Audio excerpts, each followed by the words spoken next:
Hello, and welcome to the Charles River Museum of Industry and Innovation. I'm Bob Perry, the museum's executive director, and it gives me great pleasure to welcome you to the museum and to this Mill Talk entitled Spinning as Industry. You may or may not know that our home was originally the home of the Boston Manufacturing Company. Founded in 1813 by Francis Cabot Lowell, the Boston Manufacturing Company was the first fully integrated textile mill in the world. The many breakthroughs manifested here supercharged the fledgling American Industrial Revolution. It was here for the first time that raw cotton was turned into whole cloth in one building with each phase of production completed by machine, from bale to bolt. Tonight's speaker, Zoe Lawson, will share with us her knowledge of textiles and textile production before the Industrial Revolution. A technical writer by day, Zoe Lawson is a spinster and a public historian by vocation. She has been spinning for more than 35 years and has given numerous demonstrations in historic sites in the Boston area. An active 18th century reenactor, Lawson recently began to explore medieval textile and fiber production. She enjoys experimenting with historical tools and methods and teaching spinning to anyone who wants to learn by doing. Prior to the Industrial Revolution, even though mills as we think of them did not exist, the many stages of fabric production were organized and industrialized within the parameters of the time period. Lawson will also discuss fiber preparation as well as the spinning process and will demonstrate spindle spinning to remind us why the Industrial Revolution was so revolutionary. Tonight's event is a companion to our newest exhibition entitled Woven Together, which celebrates the centennial of the Weavers Guild of Boston, the oldest Weavers Guild in America. If you're interested in weaving or the traditions of handcrafts in general, I strongly urge you to visit us to take in this wonderful exhibition, which will be up through the end of 2022. And now, without further ado, but with thanks to the Weavers Guild of Boston and to the Lowell Institute, whose generous support of our Mill Talk series has made tonight possible, it is my privilege and pleasure to introduce Zoe Lawson. Welcome.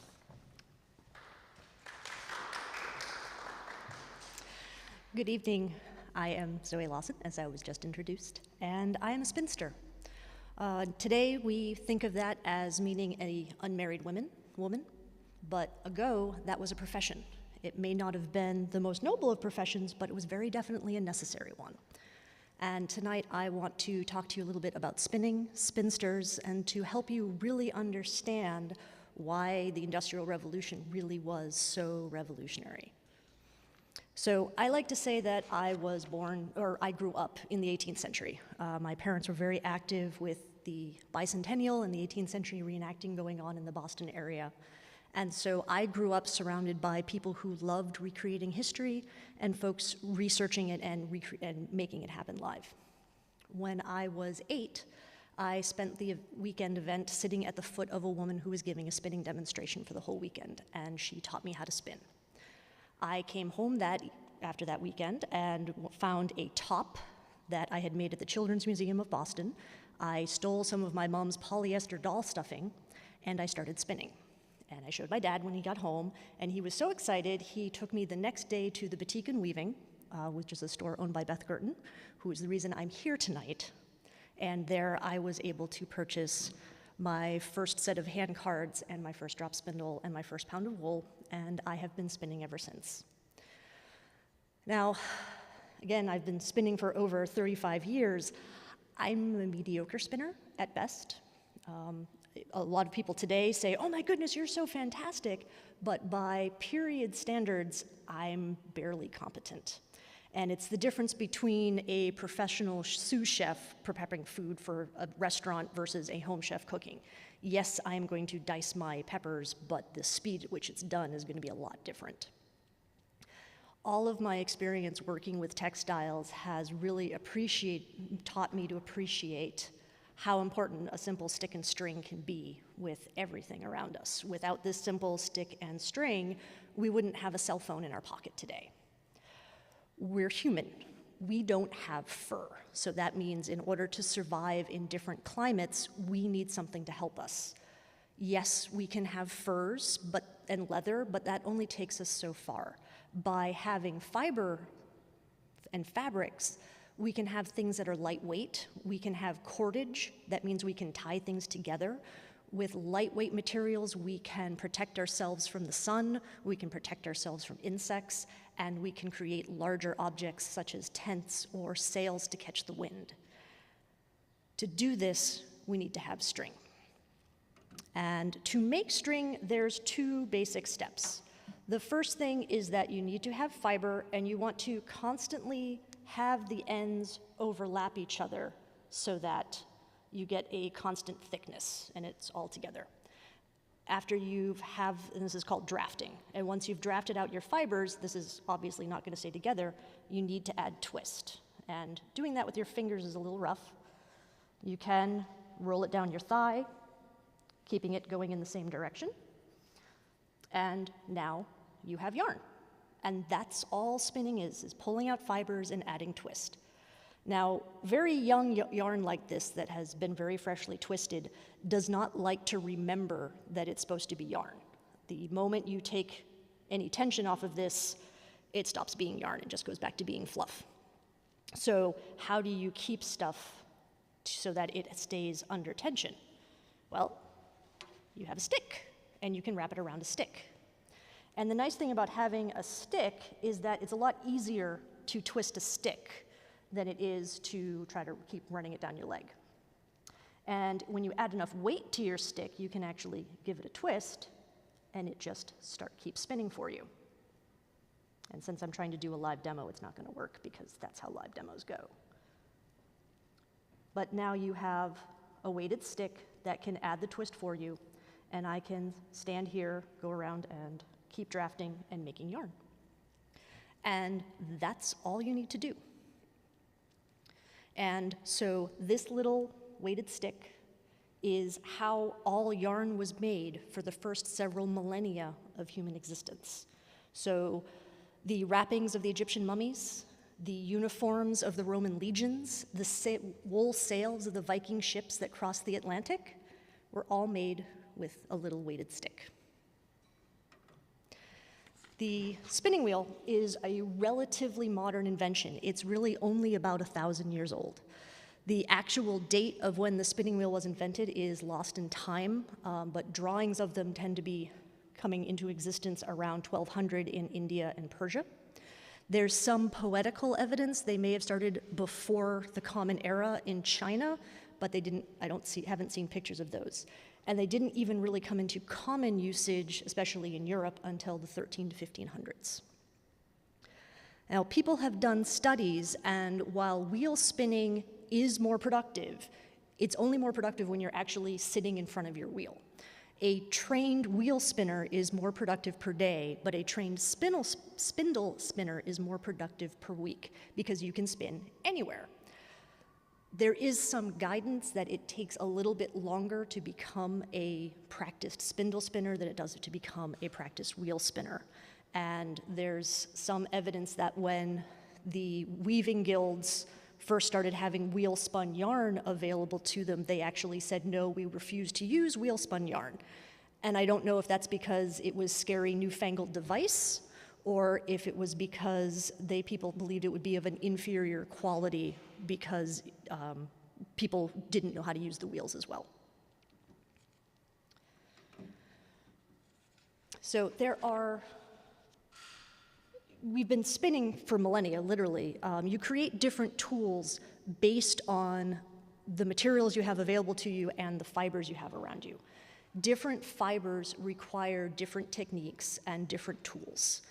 In general, long fibers, so the BAST, B-A-S-T fibers, which are the plant fibers such as linen, hemp, and nettles, which are commercially known as ramie.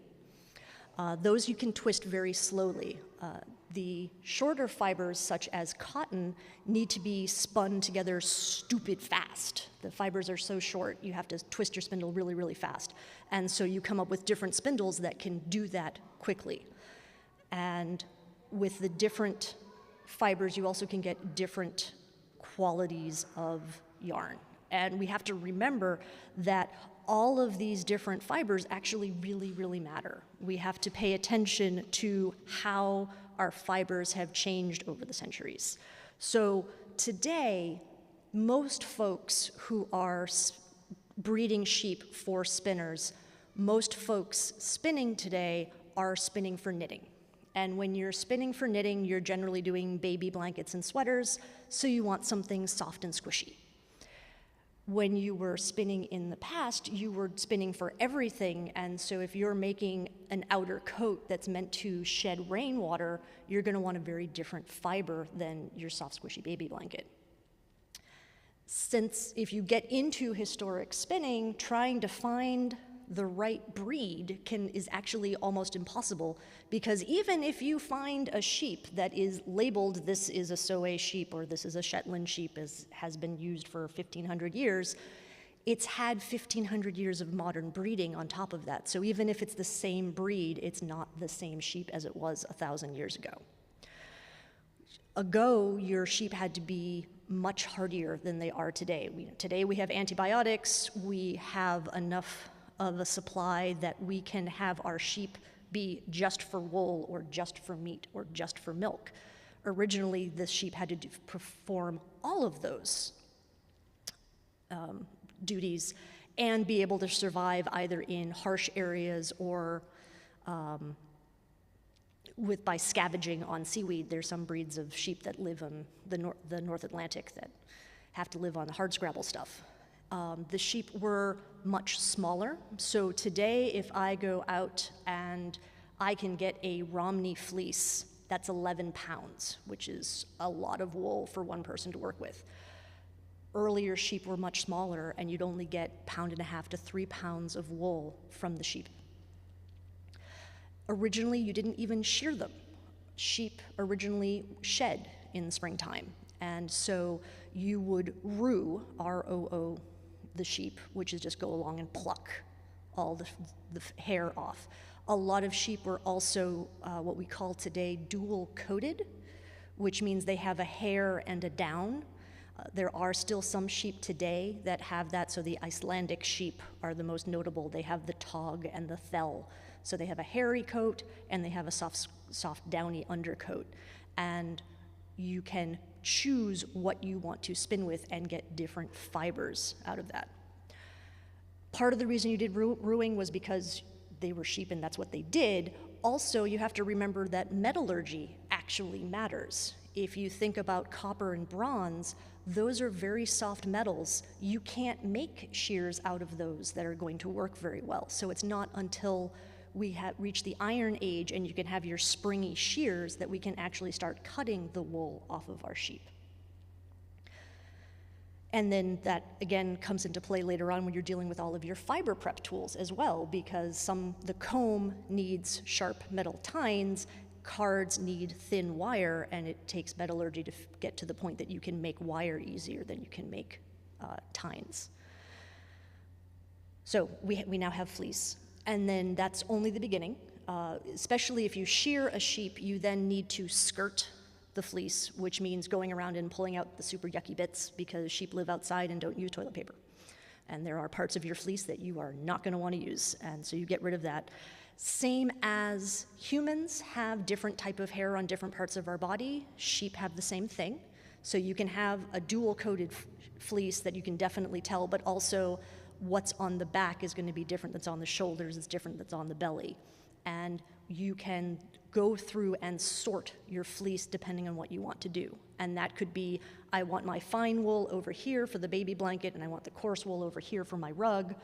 Or it could just be mix it all together and make it homogeneous so that you can have a standard quality of wool for large production. At some point in this process, you also clean your fleece. There are, people talk about spinning in the grease, and some people say that that's unwashed wool. I tend to respectfully disagree. Sheep are dirty, and that sand and grit, if you twist that into your fibers, that dirt is going to be right next to the fiber and will cut it and break it, so your fiber is going to break down a lot faster if you don't wash it first. And if you're going through all the work to make yarn, to make cloth, you want it to last. So you want to make sure that your fibers are clean. Trying to track this through history can sometimes be difficult because nobody likes to write down the obvious.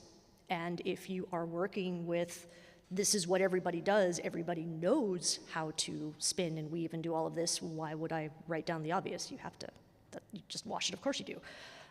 It's also would be part of the dyeing process, and so some people may never have figured out that washing the fleece is what you have to do before you can dye the fleece. It's just merged into the dyeing process. And this is the dyeing in the wool, meaning that you are dyeing when it's a fleece, which is means the dye can get into all of your fibers and coat them better, but if you then run out of that color, you're never getting that color again. So you can end up dyeing your textile in the wool as yarn, as finished product, and sometimes at every stage, depending on what you're doing.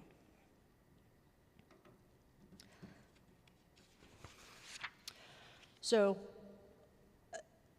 as I stated earlier, the first part of spinning and making yarn is making sure that all your fibers are aligned and you pull them out so that they are even and the ends constantly overlapping. It's a heck of a lot easier to do this if you prep your fibers ahead of time.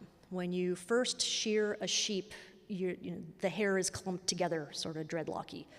And technically, yes, you can spin directly from the lock, but you have to tug on it to pull it apart.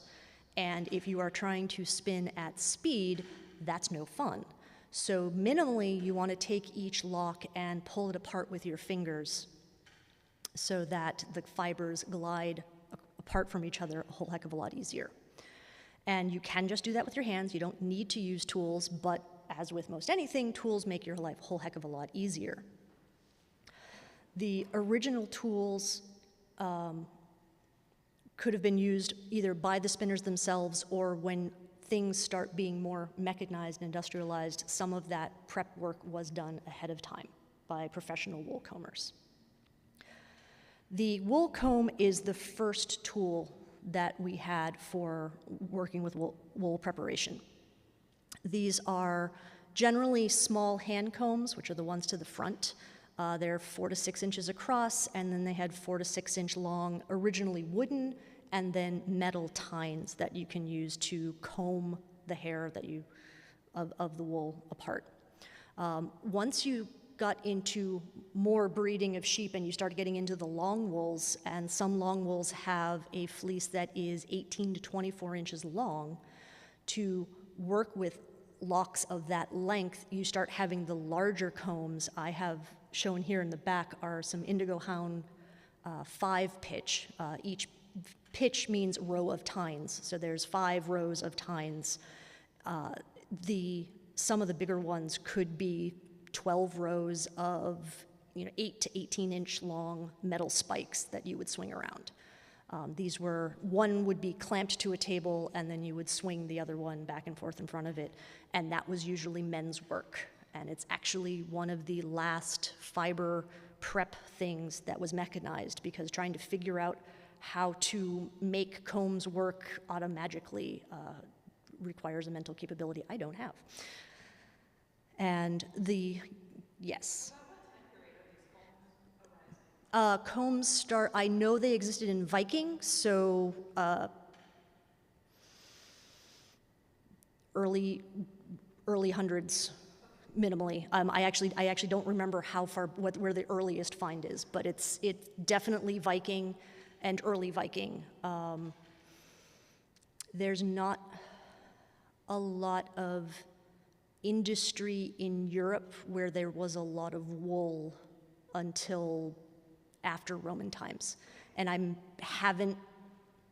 I don't remember finding information about Roman finds of combs. I'm not saying they don't exist, I just don't remember them. Yep. The other thing that was tough about combing is when you're working with the long wools, you actually heat your combs, because a lot of the wools do have a grease, a lanolin in them, and if you have the tines warm, they actually glide through the fiber easier. So these men would be in small cramped rooms with super smoky charcoal braziers heating up their combs, and they generally had a miserable life preparing this fiber. There was actually even another lovely item called Woolcomber's disease, which many people succumb to. The modern name for Woolcomber's disease is anthrax, because anthrax is endemic in sheep. So yes, I have a fun hobby that I could get anthrax from. And also have to keep my tetanus shots up to date, because if you get scratched with one of those when you were working with a fleece, I mean, these are puncture wounds and dealing with stuff from a barnyard. So you have to keep your tetanus shot up to date when you're playing with fiber prep. And this is me just talking about wool. Plant fibers have their own set of processes. The bast fibers, again, that's your linen, your nettles, and your hemp, which are plants that grow tall, have a hard outer shell with nice fibers in the inside. And in general, what you do is you, have to grow them. If you want really good quality, you want to pull them up out of the ground. You don't want to cut them, because those fibers do go down into the roots a little bit, so it works better if you manually harvest them. You then let it dry a little bit to get rid of seeds and such. You then need to let it ret or rot, so you stick it into a pond or a stream for a couple of days, or you can also have it rest out and be dew-retted, which means you leave it out in the field and water it. And that's a very tricky process to make sure that you soften the hard outer shell, but don't let the rot to go into the fibers and weaken them. You then basically beat the plants with a stick to break up the hard outer shell. You then scrape off that outer coating, and then you take all of those long inner fibers and you run them through what's called a heckle, which basically looks like a bed of nails, and that you use as a comb to get your long, fine fibers. The leftover of that is tow, which was used to caulk ships, and while today you can use it to make nice-ish yarn out of, it's the leftovers, it's not that great. I consider you would use tow to make twine out of. The nice long line flax, which you have your 18 to 24 inch long fibers, that gives you your beautiful linen yarn that we love. And then you can wrap that around a distaff and start spinning it. Cotton is a little bit different because it just grows and you let the seed pod burst and let it dry, and then you get to pluck the fibers out of that. You then have to pull out all of the little seed pods, which is why we were so excited when we got the spinning jenny.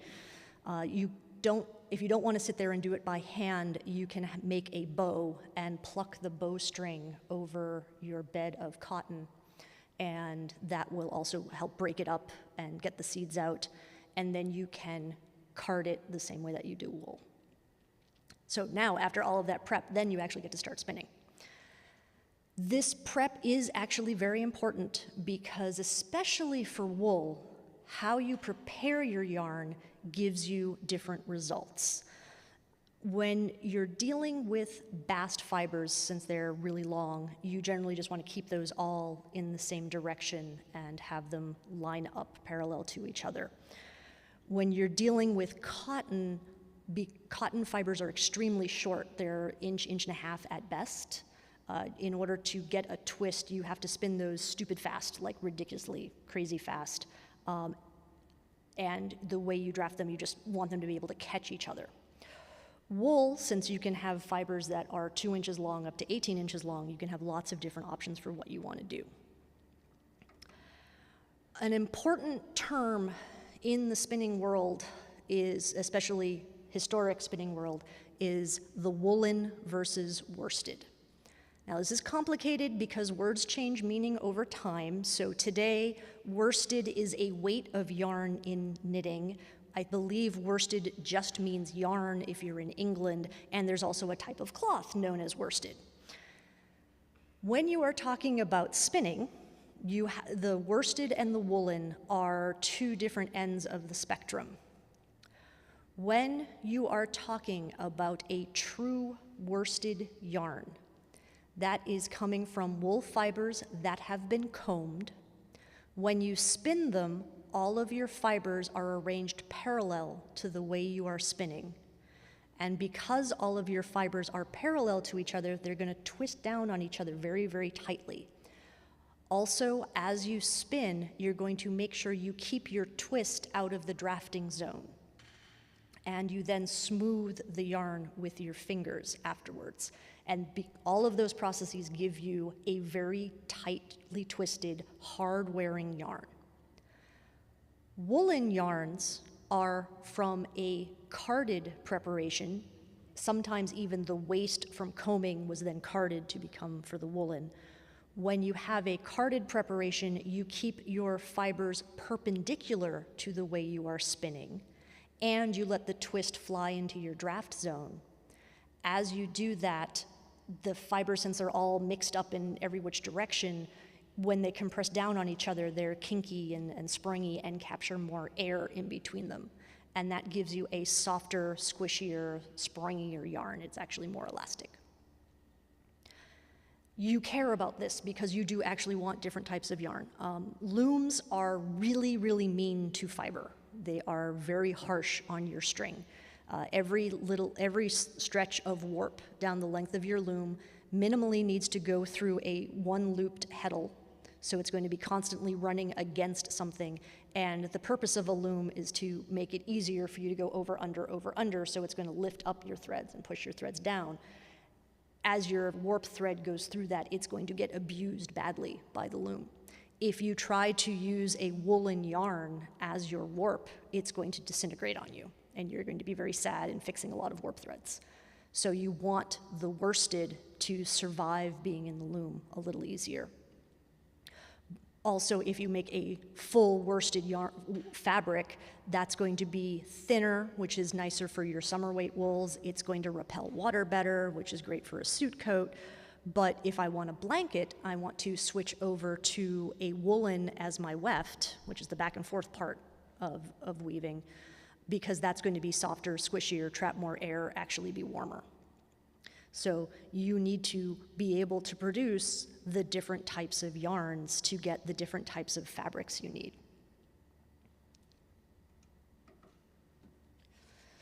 So I'm going to digress into weaving a little bit, because remember, spinning is the second stage of the textile process. If you want to have cloth, you actually have to weave the yarn into something.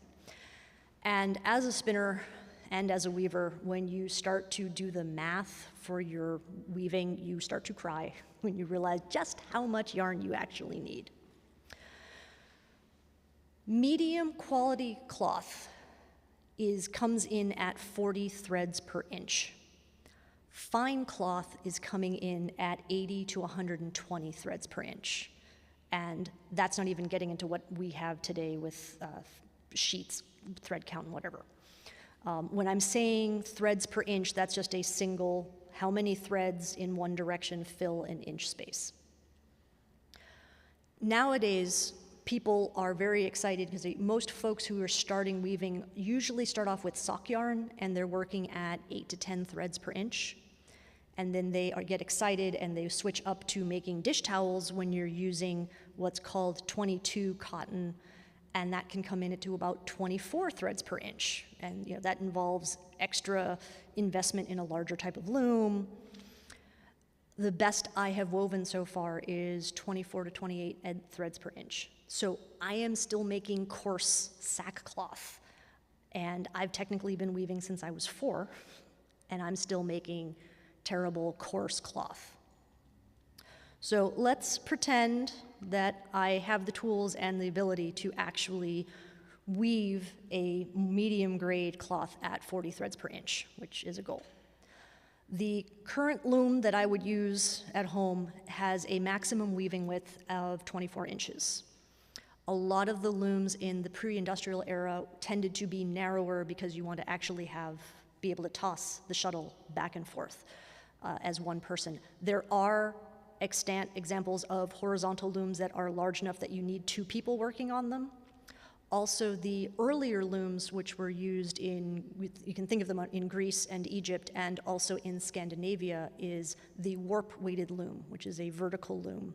And some of those were 60 inches wide, and you had 2 people working next to each other. And they would either move the thread all the way across, passing it back and forth, or do an interesting twist up the middle to have the fabric be 50 inches wide. They were generally the exception more than the rule. So going at 24 inches wide, if I want a generic pre-industrial garment, I need about 8 yards of cloth. If I'm doing a dress, that's 2 yards to the front, 2 yards to the back, a yard for each sleeve, and then 2 extra yards for making it not just a skin-tight tube, but actually have skirts and stuff.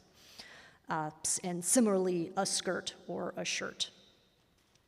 And remember, when you're weaving on a loom, there is a quantity of loom waste. You have to tie your string onto the loom, and some amount of that is just going to get lost. It's not actually going to get woven. And a generic number is another yard. I think you can sometimes cut it down to 18 inches, but for sake of example and round numbers, I need 9 yards of material. Yes?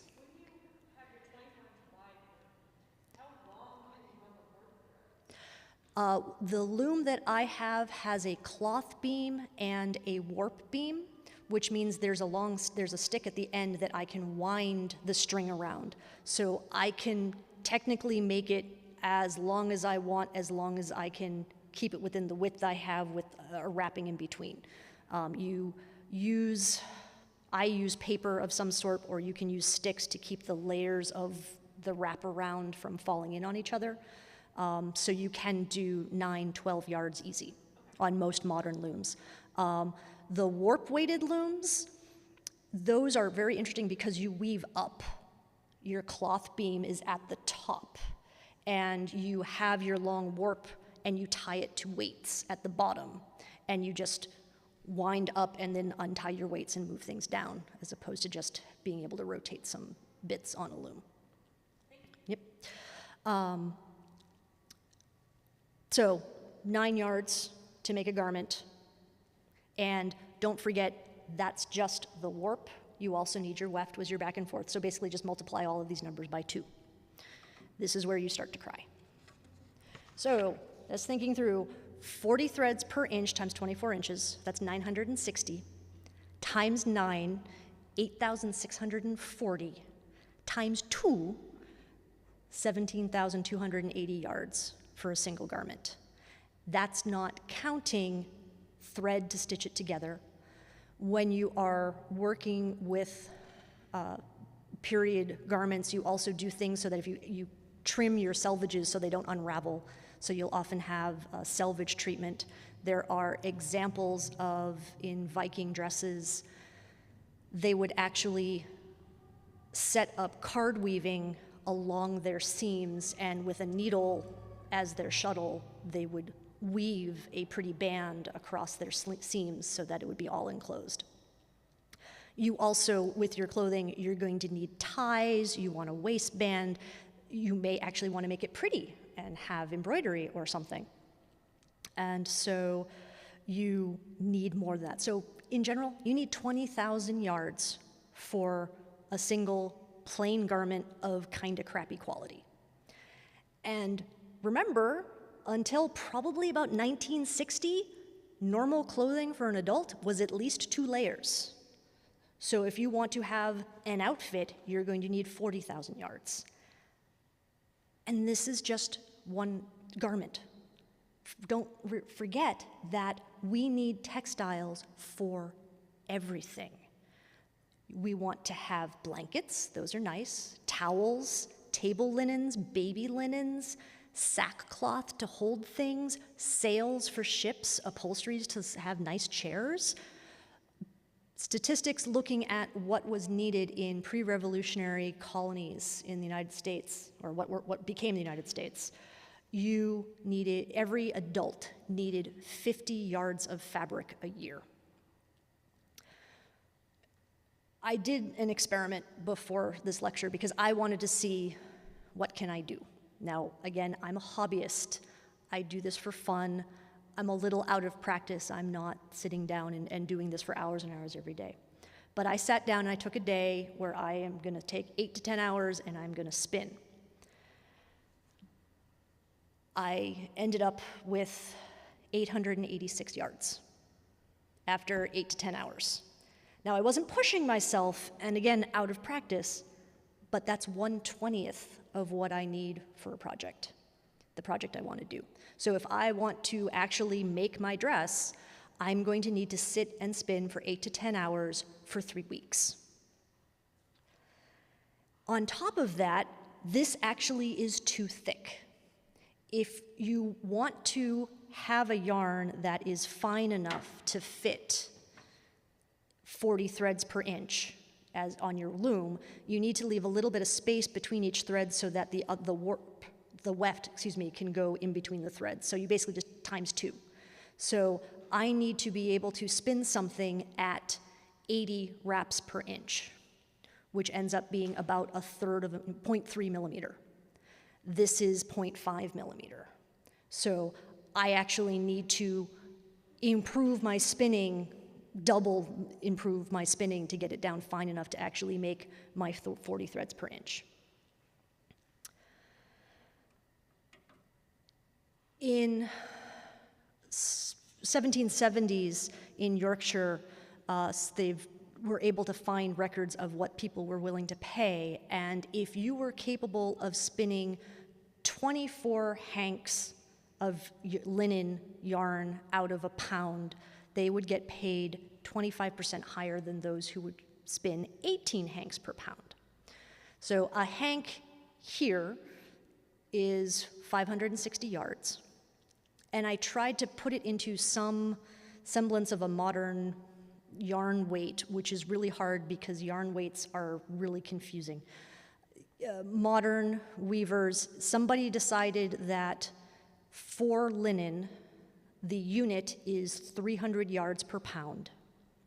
So when you talk about a 22 linen yarn, it means that you are spinning 20 times 300 yards, which is 6,000 yards out of a pound. And the 2 means that it's twisted together, it's 2 ply. So assuming I did my math right, which I do not guarantee, I believe if you're spinning at 24 hanks per pound, you're coming in at 1 ply of 92 linen thread, which I've only seen in places for hand sewing or people who do bobbin lace. If you're coming in at 18 hanks per pound, that's 62 linen, and 1 ply of that coming in. And there were some people who could spin 36 hanks per pound. So when I say I'm a mediocre, terrible spinner, this is why. If I was a spinster in period, I would probably be destitute. And I'm not just saying that because I'm trying to be humble. When you do the math, this is how it works out. So going in New England, and please understand that trying to talk about yarn measurements is a problem and could go into a whole nother discussion because every area has a different unit. In New England, colonial America, before the Revolution, you have some sort of skein winder, and somebody comes up with an opinion of this is the unit. In New England, you had a reel or a diddy-dotty, and 1 wrap around that was 2 yards. 40 wraps around that became 40 threads, which is 1 knot, which was 80 yards, and 7 of those became a skein at 560 yards. And hey, look, it's the same as the Yorkshire hank, but it's a different word because we don't like to make any of this easier. This is also why when you have 40 threads make a knot, several of the mechanized clock reels that you could spin, wrap your yarn around, would have a special click or pop at 40, because that meant like, oh, there's a knot. So you don't have to sit there and count to 40, because I have a clock reel that doesn't have the nice happy poppy sound, and I have to count. And it's a lot easier to be able to have something click for you. So by this measurement, this here is a skein and a half. This is my 886 yards here. From various diaries, Ruth Henshaw, December 15th, 1792, from Leicester, Mass., spun 3 skeins of linen. Also, that same day, she wove 3 yards. So in half a day, she spun twice as much as I did. There was a newspaper account from Maine in 1810 where two women from Massachusetts decided to sit down and what can we do today? And they spun for 15 hours, and between the two of them produced 38 skeins of 7 knots, 40 threads each. So that's 21,280 yards between the two of them in a single day. And from another diary, Alice Welsh could spin 30 knots or more in a day, 2,400 yards. People say I'm a good spinner. I am not a good spinner by these rates.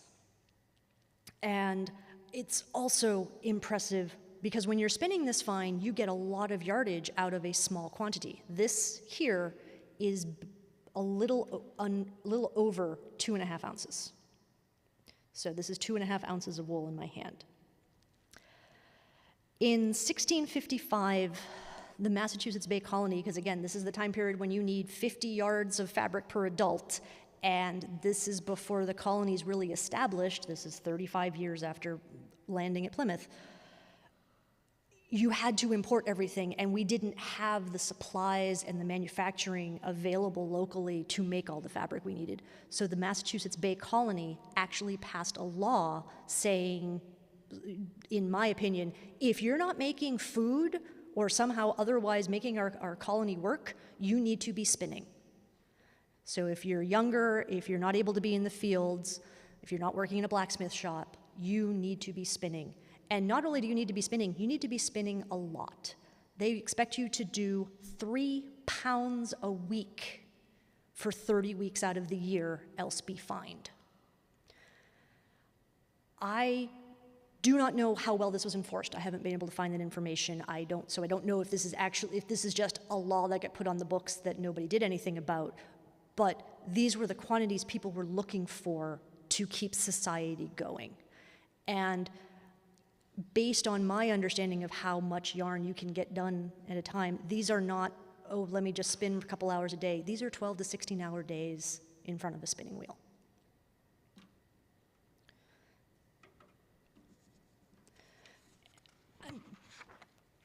Want to try to digress a little bit and just sort of explain. Tracing all of this information through history is hard. As I said earlier, you don't write about the obvious. And trying to write stuff down, especially pre-industrial revolution, is tough because people didn't write about that stuff. Most of the information I've found, people care about the sheep, people care about the cloth, they don't care about the middle bit. And it makes sense. I mean, if we look at our society today, we don't know the name of the person who rings up our groceries. If you think about, hey, there was a mall that closed down 10 years ago. Who worked there? How would you go about looking that up today with a mall that closed 10 years ago? Legally, you don't have to keep your records for more than 7 years. And even though we have databases and tax records and everything, it still goes poof very quickly. And unfortunately, spinning really was the work of the poor, so people are definitely not going to write about that. There are tax records, but you have to be doing enough spinning that you actually earn enough to pay taxes. And also, since it was so much of spinning was supplemental work, what is your pin money, how much of that did you actually write down? There are court records, but those court records are only talking about when you do something wrong. So that's not talking about the daily people, that's actually talking about the people who don't pay their taxes, et cetera. There are trade records, but again, most of the trade that I've found so far is people talking about the sheep and the cloth, not so much about the yarn. There are wills that list trade goods of what's being passed down, but it might be enough, skeins for suiting to my daughter, which doesn't give you a lot of information about, well, how many skeins was that? What fiber was it? What quality was it? Spinning is something most anybody can do. There doesn't take a whole heck of a lot of training, which means if there's no training, you don't need to be apprenticed, which means there's no contracts about being an apprentice, so there's none of that information. The only exception I've found is people who were trained to spin metal thread. So if you were spinning gold thread, that you did actually get training in, because metal thread, that actually does take skill, and you're also dealing with gold, and people are going to write about that. And generally, spinning was the work of women. You know, we are the distaff side. We have always been associated with spinning, and a lot of women's information in history has just not been ignored by historians through time. I'm giving caveats that I'm a hobbyist spinner, hobbyist researcher, so I haven't actually gone in to find people's diaries and read first person somebody's diary or logbook. I am trying to find other people's research, and what they are interested in is not always what I'm interested in. So there could be record books out there from various weaving guilds of here's who we bought our yarn from. I haven't found them yet. I'm also not a real academic, so I'm using local libraries and internet searches and books I can actually find and afford from normal bookstores. I'm also limited by my language, and I am very Eurocentric. So apologies to all of the cultures that have been spinning in pre-Columbia US, pre-Columbia America, in Africa, in Asia. There's a whole another textile world that I know very little about. And I want to make sure that there's a caveat to all of the fun information I'm trying to explain. Trying to track down how spinning was done, again, was hard because it falls through the cracks. Spinning is a cottage industry. It was performed using the putting out method, which means that somebody who wanted to manufacture cloth needed yarn, so they might, here's some wool, spinners, go forth and make yarn, come back to me when you have yarn. And so spinning is something you do while you're doing something else. And today I sit and watch Netflix, but then you could sit and watch your kids, you spin while you're walking to market, while you're watching your goats or sheep or whatever, and it was something you did while doing all of the other things you need to do in your daily life. That made it, again, something that was very much what women did. When you are existing in a society that's more subsistence level, small household, maybe a village, far from urban centers, you're going to focus on what you need to survive. And so you communally worked on textiles together. You might have a big warp-weighted loom that lives in somebody's hut or cottage, and that's everybody. When people needed to weave, you would all use that one loom and go to that place. If I'm really great at spinning, but you're really better at dyeing, I'll spin the yarn for you, but you make it pretty colors for me because I don't know how to do that. And you then bring it all together to your uncle, who is the best weaver. These works a little bit differently if you are enslaved or indentured, but you basically worked what you need locally in your family, in your home, village, etc.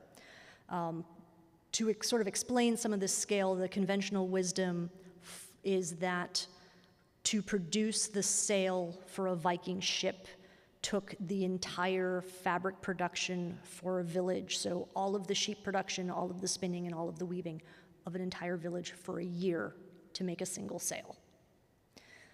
So whenever I'm watching Swashbucklers and there's that person with the knife going down the sail, I'm always freaking out because you wouldn't do that to that cloth. When you have an urban center where you have a lot more people in a much smaller space, things tended to work differently. It's a lot easier to specialize. We forget, but even cities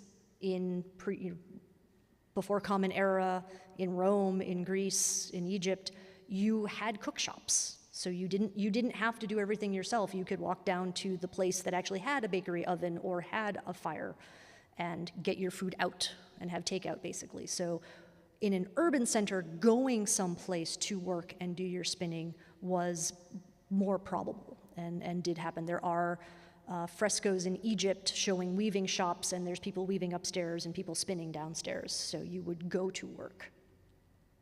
And especially in those in Egypt, whatever, when you have slaves, half of your slaves would be grinding grain and the other half would be making yarn and working on their projects.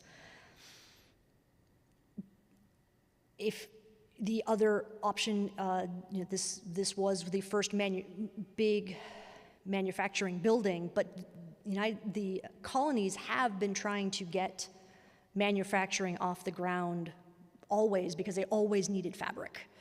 But it's hard because it doesn't pay very well. So there were attempts to get a manufactory going, but they usually would stumble along for a decade or two, and then we can't make it work, and then you'd give up. The other thing about spinning is that you don't need a whole heck of a lot of specialized equipment.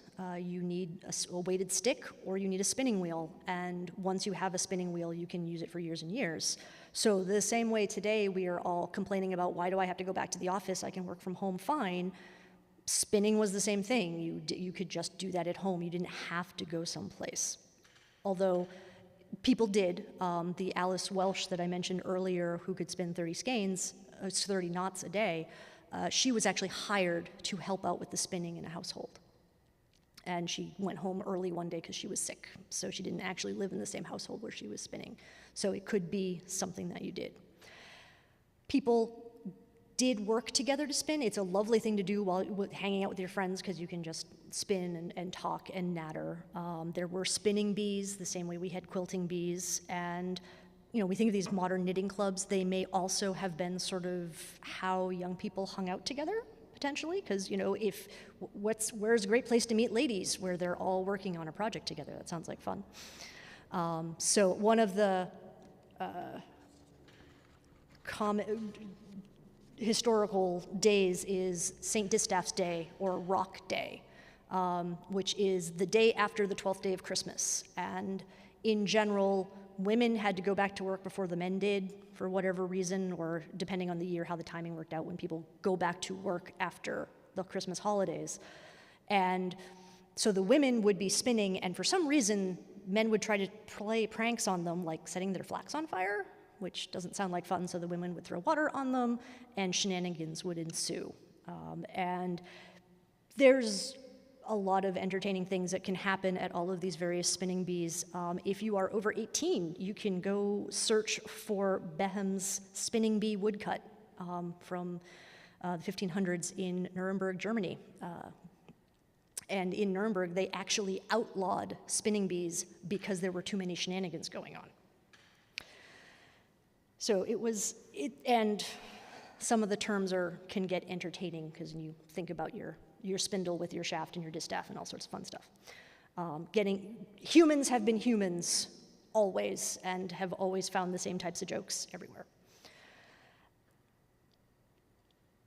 As urban centers became more urban and people needed more, so you're expanding outside of your small area and realizing, if we make enough extra, we can actually sell this, we can actually produce. You need a lot of people working on it. The conventional wisdom is that it takes 5 people preparing fibers to have enough for one spinner, and it takes 7 spinners to provide enough yarn for a weaver for production. And people who wanted to make cloth, trying to find enough people to do all the spinning was hard. They generally gave a quantity of fiber to people. And it depended on what type of manufacturing they were doing, whether that's, here's a fleece, have fun, or I am someone who is manufacturing worsted yarn, so I am going to give you the combed fiber that's all prepared ahead of time. Near towns that were known for their textiles, as much as 20% of the population may have been dedicated as spinners. It was estimated in 1774 in the Yorkshire industry, spinners outnumbered woolcombers and weavers by more than 3 to 1. Even with numbers like that of 20% of the people being spinsters, manufacturers of cloth sometimes had to still range far and wide to find enough people to meet their needs. So near the English textile centers, clothiers were putting out spinning 30 to 40 miles from where it was needed. And if you think about it, in those time periods, that's 2 days on foot. That's about the extent of how far you can go in a day on horseback. And that's how far they had to go out to find enough people to do all of their spinning. Trying to produce that textile manufacturing before the Industrial Revolution in the American colonies was constantly a struggle. They tried to pass laws to increase the amount of it. If you generally, living in an urban setting, you bought your cloth from merchants, but most of those were imported. If you lived where it was harder to transport your goods out there, so way out in the boonies, then it would be made within the community. But it rarely got past just what the community area needed. Companies and societies were formed and money was granted from governments and whatever rich men were around to build spinning schools and manufactories and eventually factories even, but most of them failed within 10 to 20 years. And most of them could not get the quality of fabrics or the labor to make it profitable. Leading up to the American Revolution, the Daughters of Liberty tried to make spinning fashionable again because hey, England, we don't need your supplies, we can make our own. They were trying to reteach themselves, like, oh wait, I have a spinning wheel up in my attic, let me get it out and be patriotic and make my own fabric. So there was a spinning bee held on Boston Common, but it still wasn't an industry, it was all still the cottage industry in the United States. Spinning is also really a hard life. You could make a living at it, but I don't think it was a fabulous life. I think it was a hard one. If you think through stories and tales that you read, I'm going to pick on Heidi. There you had Peter the goat herd was very poor. I don't remember what his mom did. He was a goat herd, and the blind grandmother did the spinning. And so there's one person in the household doing spinning, and they're still hardscrabble. They don't have a lot of funds. So I think women often supplemented family income with spinning work, but I don't feel from the research I looked at that it was easy to make your livelihood on it without other people. So you might have a household of women who were all spinsters, but I don't think you had a single spinster living alone. There is physical evidence that spinning is damaging. So when you are spinning flax, to really make a nice smooth flax, you need to wet spin it. So if I'm spinning on my wheel, I have a little dish of water that I dip my fingers into constantly and I run it across. If I'm working from a spindle, the easiest way to keep things wet is just run the flax through my mouth. There are skulls found with grooves in the teeth that still have flax fibers in them. Of that, just doing the spinning, they grooved their teeth. This here I'm showing, this is a spinning wheel that I bought brand new, and after about 10 years of just spinning occasionally, you can still see the groove that has been cut in, just worn in by the yarn that I've spun off and on over 10 years. So you can actually damage yourself doing spinning, and there's various ergonomics you want about how you spin.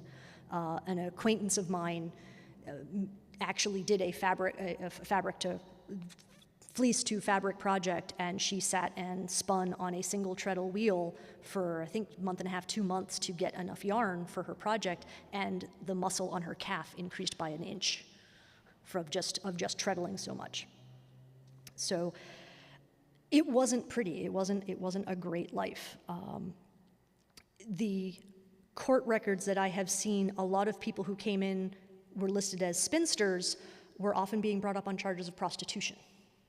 Now, I don't know if that is, I'm a spinster, that's my real profession, I'm not a prostitute, really, was the problem, or if it was that if you're a spinster, in order to make ends meet, you had to be a prostitute.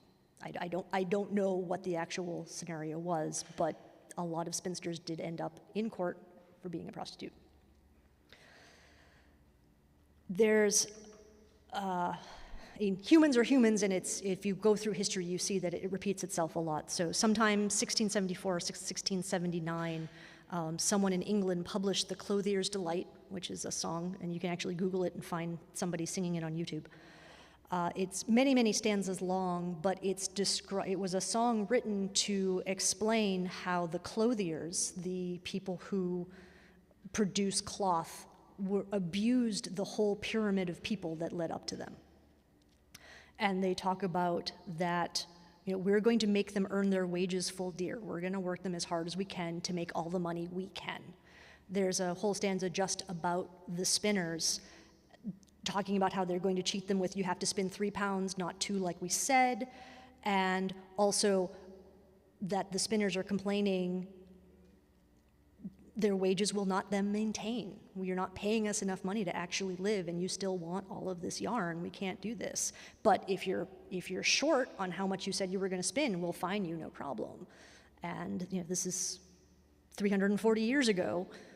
The people who are selling the cloth are abusing the people who make the cloth, or make the yarn to make that possible. And all of the other wool combers, all of the people who make that manufacturing possible were being abused. Now, that did kind of sort of go both ways. There were spinsters who weren't quite overly honest.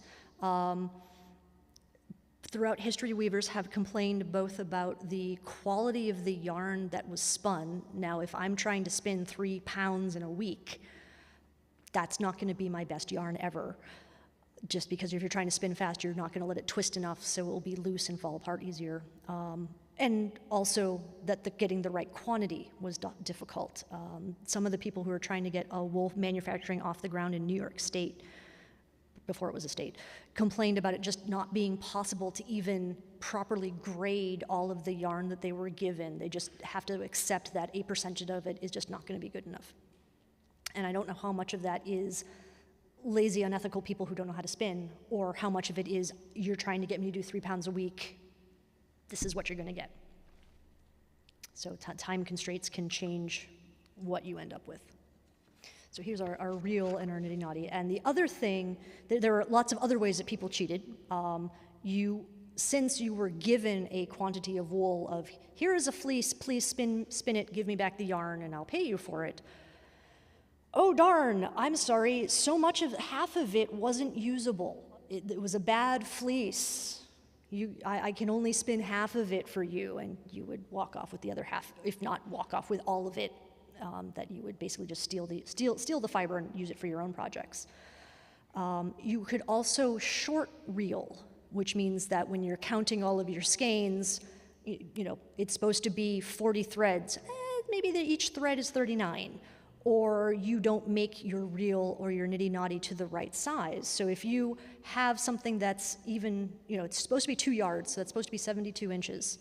If you have a reel that is somehow just 70 inches, just 2 inches shorter, at a skein, that's 544 yards instead of 560. So that's 16 yards short. And when you're doing a weaving project, that adds up really fast, as I know, because I have done my math wrong and been very sad. So in 1777, England became known as the Worsted Act, which enabled clothiers to punish spinners who short-reeled or otherwise embezzled or defrauded the wool merchants and weavers. So due to weirdness in common law in England, because the people who needed the yarn gave the wool to the spinners, it was theirs, they couldn't be brought up on larceny charges in criminal court. They could only be prosecuted through civil court, which was just a royal pain, and people gave up on it. So now with the passing of the Worsted Act, you could be brought up on criminal charges, you could be fined, and you could be publicly whipped. And there were some women who that happened to multiple times. So there's a lot about yarn. It's simple sticks and string, and I can keep talking about it, but there's so much that goes into it. But I hope that I can impress upon you some of the amounts of time that goes into things. So this is there's a knitting and spinning retreat that happens in Maine about once a year. It's known as SPA. A couple hundred knitters and spinners take over all the hotels in Freeport, Maine, and you have a wonderful time just hanging out. And I'm there, I'm on holiday, I'm enjoying myself, I had a wonderful time, and I decided to work on a plying project, which is taking multiple strands together and twisting them. So I took 3 strands and twisted them together into a new yarn. And when you're plying, once you get that set up, you don't want to stop because you don't want to break your yarn.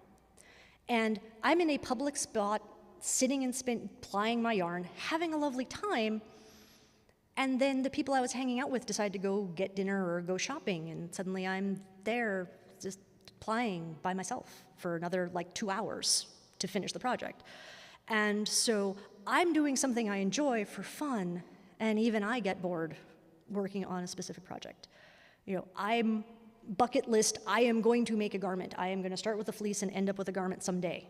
I don't know exactly when, because I've been really actively working on it for 5 years now, and I barely have 5,000 yards spun. I haven't even done 12 ounces. Now, I have a day job. I've been doing other projects, so I've spun a pound or two of other things, but I'm still working on this project, and I have barely 5,000 yards, a quarter of the 20,000 that I need. Can you really sit down, think, and imagine what it meant to spin for all of the fabric that you needed? That to make sure that you had clothing, to make sure you had a blanket, to make sure you had sails to go merchanting. Can you sit down and imagine what it was to sit and spin 3 pounds a week, else be fined? You can go onto YouTube and there's double flyer spinning wheels. So there are spinning wheels that have two flyers on them so that you can spin 2 yarns at the same time with treadling once. That doubles your speed. You can then go up to the spinning jenny, and now you have 8 threads. It's still kind of manual, but even so, it's 8 times as fast. So instead of 3 weeks to spin all the yarn I needed, maybe it's only 3 days. And suddenly you have all that time to go do other things than work on the yarn. And now it was a big change, and there's parts of it that were hard, and the switch between I can work at home and make yarn versus now I have to go into a factory, some of that was tough. But how much our society changed and our lives changed that we can go down to the store and buy whatever fabric we need. So I really hope some of what I've babbled about this evening has made you really understand just how revolutionary having the Industrial Revolution was.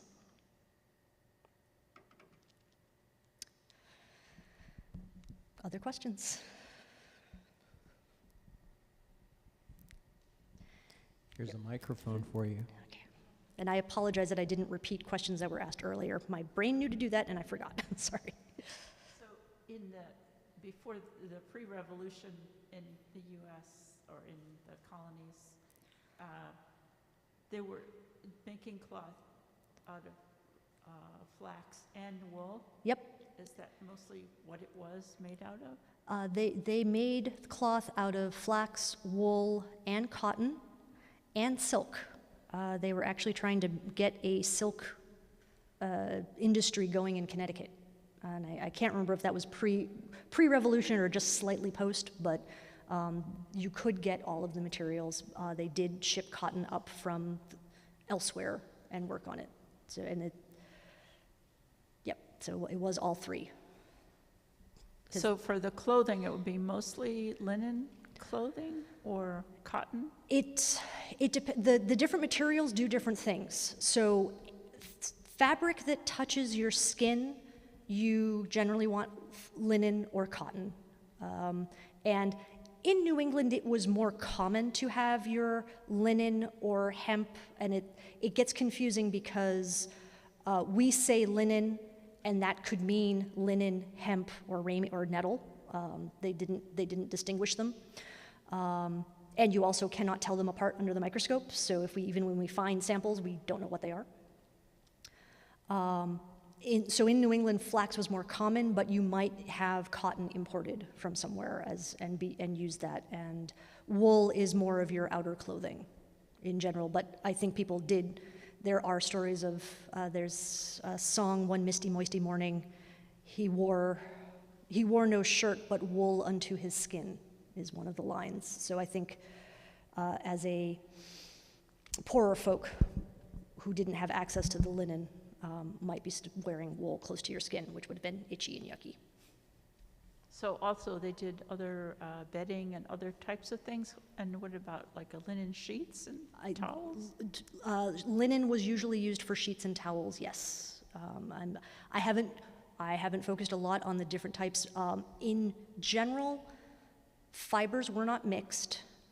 At most, you might have what's called linsey-woolsey, which is a linen warp and a woolen weft, which gives you a fall-spring weight.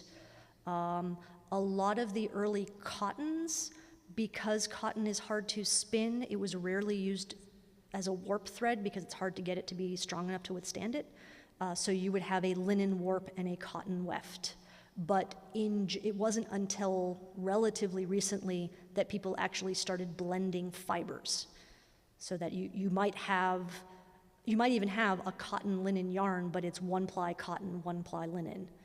And you might have linsey woolsey, but it's the warp and the weft. You didn't actually blend fibers until, I think, last century, if I remember right. But they would have had to really take care of their clothing because they're so valuable. Yes. I mean, so hard to replace. Yep, so hard to replace. It's part of the reason that things were handed down, that you took care of it and you reused things. You would cut things, if something got stained or torn, you would cut it down for a child or hand it off to your servants. It moved through every which way. And you reuse things. Like the reason we have the Bayeux tapestry is because I think it got reused as like bed coverings, if I remember. It got cut down and reused as something. Because if you go through all that effort, you're not going to waste it. There was a reason why so-and-so gets my best coat. And having a hope chest of working on your linens throughout all of your young life of that, I'm gonna make blankets or towels so that when I get married, I actually have a little stack of things, and why you reuse stuff. Playing with these little bits and understanding that this is 8 to 10 hours of work, you start to really appreciate why textiles really matter.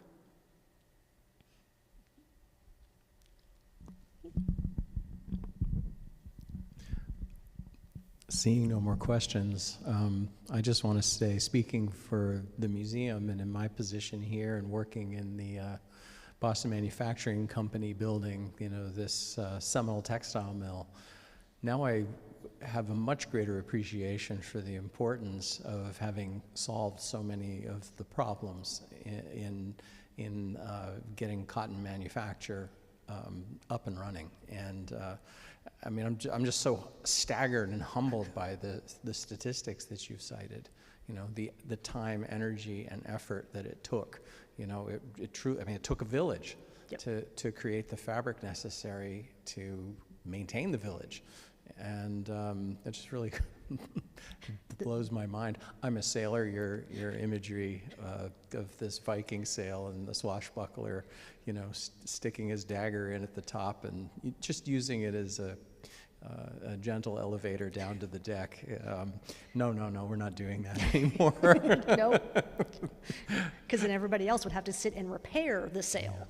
Yeah. I want to thank you. You really brought to life something so mysterious to me and just really opaque. I have much deeper appreciation for the importance of, for the value of the work of the people who spin and weave. And we take for granted the textiles that we have, the clothing we have. I mean, each of us should tonight go home and look into our closets and imagine how much work that would have been, how many years of labor that our closets represent if all of that had to have been done manually.